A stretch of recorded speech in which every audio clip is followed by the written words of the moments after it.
Hi friends, good evening.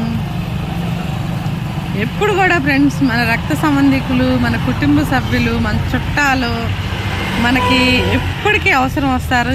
ఏది అవసరమైనా కానీ వాళ్ళే తోడుంటారని కొంతమంది భ్రమలో ఉంటారు. వాళ్ళకి చెప్తున్నాను, అస్సలు కొంతమంది అవసరాల్లో మన వాళ్ళు రారు, పట్టించుకోరు. వాళ్ళ అవసరం అయ్యిందా బుద్ధిగిచ్చి మాయ మాటలు చెప్పి కాళ్ళు పట్టుకొని చేపించేసుకుంటారు.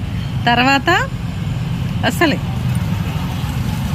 ఇట్లా ఇంటికి మందం కూడా మనల్ని కేర్ చేయరు. అందుకే ఫ్రెండ్స్, ఎప్పుడు కూడా బయట వాళ్ళనే ఆదుకోవాలి. మనం బయట వాళ్ళతోనే అంతో ఎంతో ఫ్రెండ్షిప్ చేయాలి. బయట వాళ్ళ మీదే నమ్మకం పెట్టుకోవాలి. బయట వాళ్ళతోనే మనం ప్రేమని పంచుకోవాలి, కష్ట సుఖాలని పంచుకోవాలి. ఇది 100% నిజం. మన మనసు మాత్రం అలా అస్సలు ఒప్పుకోదు. మా వాళ్ళు, మా చుట్టాలు, మా కాందాను, మా ఇంటి పేరటోళ్ళు, మా పిల్లలని ఈ గుండి కొట్టుకుంటా ఉంటుంది. ఏది కరెక్టో మీరే కామెంట్ పెట్టండి ఫ్రెండ్స్.